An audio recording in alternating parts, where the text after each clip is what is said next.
there's a higher chance that your idea is shit. I think I'm a very much unhireable person. I wanted to create something.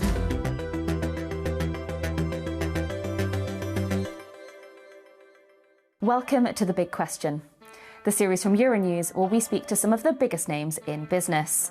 I'm Hannah Brown, and today I'm joined by Christoph Gerber, founder of Lieferando and CEO and founder at Talon One. Thank you very much for joining me today, Christoph.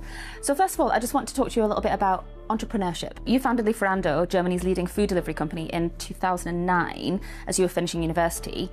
What made you decide to pursue that route? It's not as romantic as people want it to sound. I had a friend call me. He was an investment banker at UBS in New York. And he said, look, there's this food delivery thing in New York where I order food the whole time, or when he's doing overtime. And I was in uni. I like to do things and not be in academia. So this was, in a way, my get out of uni jail card. You know, like a Monopoly, you can get out. And I said, you know what, let's just start that. I think I always make the joke that if he would have called me and said, look, I found the perfect way to sell toilet seats online and we can solve the toilet seat market, I would have done that. So it comes down to I wanted to create something and not just be theoretical in university. And so at that time, that was a real gap in the market that you spotted here in Germany? No, it wasn't.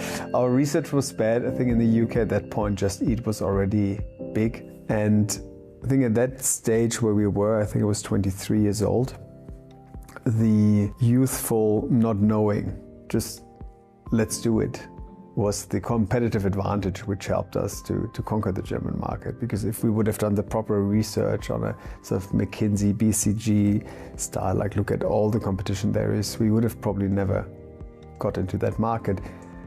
But in a way, when you're 23, you have nothing to lose. You at uni, my parents said, what's the worst that can come? You got to move back to your kid's room, which was nothing I wanted to do, but not actually understanding how big and competitive the market is helped us to start. And then I think we just executed a lot better than the rest.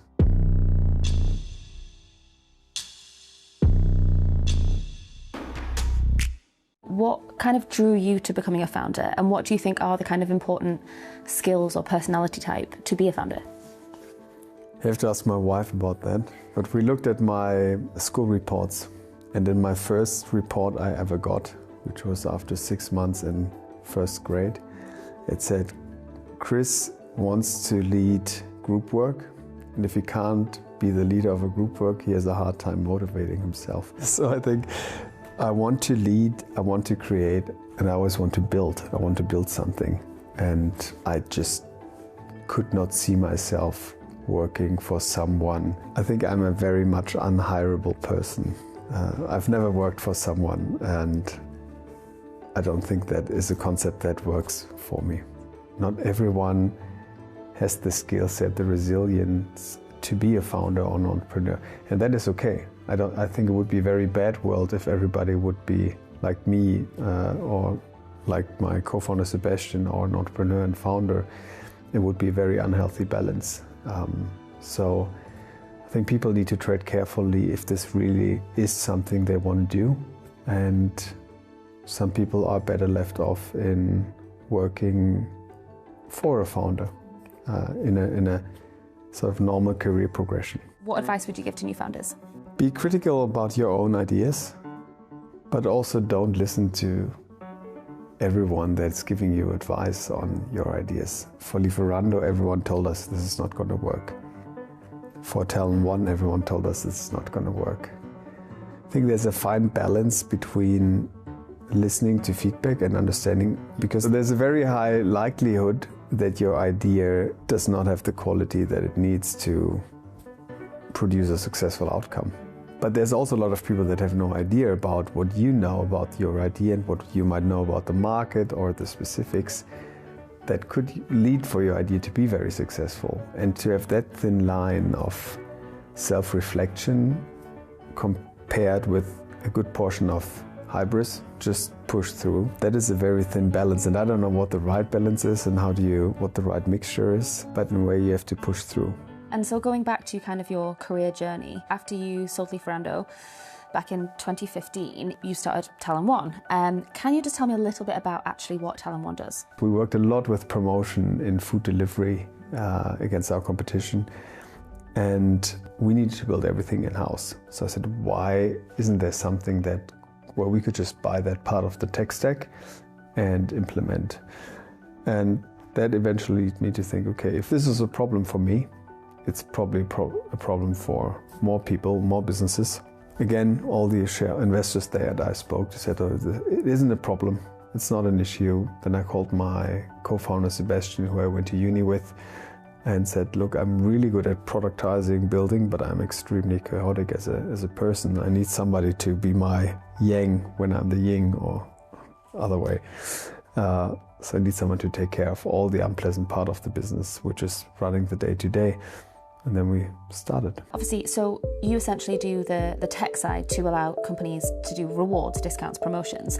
Why is that so important for a company and their growth? In a nutshell, Talent One allows you to really be granular on promotions, discounts, moving inventory, moving overstock. And we have a retailer that spends around 5 billion euros in deducted revenue through promotions. And that is because they just give blanket discounts, 10%, 20%. They give that to their whole audience because they could not so far target the customer groups based on the customer segments, repeat purchaser, someone who likes a blue, someone who likes more like earthy colors, and connect that to the inventory levels they have. So if they could say they can reduce spend or promotional discounts by 10% in that case, without actually influencing the total turnover. So they would sell exactly the same amount, but don't incentivize people that would buy anyway, or actually understand that you would have done the same purchase, not for 20%, but for 5%. And that led us to reduce their promotional spend by around 500 million euros. And finally, do you think this is kind of the key way that companies can drive sales and protect the bottom line? Or do you think there is other things that companies could do better? I think we are one part. I would never go as far as say you can save your business with Talent One. If you sell a product and that doesn't align with the values or the quality that you say it should, no Talent One can save you. I think managing rebates, promotions, discounts, your loyalty program is one part of the relationship you have with the customer. And we can really help you save or increase your margin on your products, while also helping you to avoid brand dilution. Because if you always need to discount everything because you don't know how to do it right, it actually destroys your brand equity. Interesting. And on that note, thank you very much for your insights today, and thank you for joining me on The Big Question. Thank you.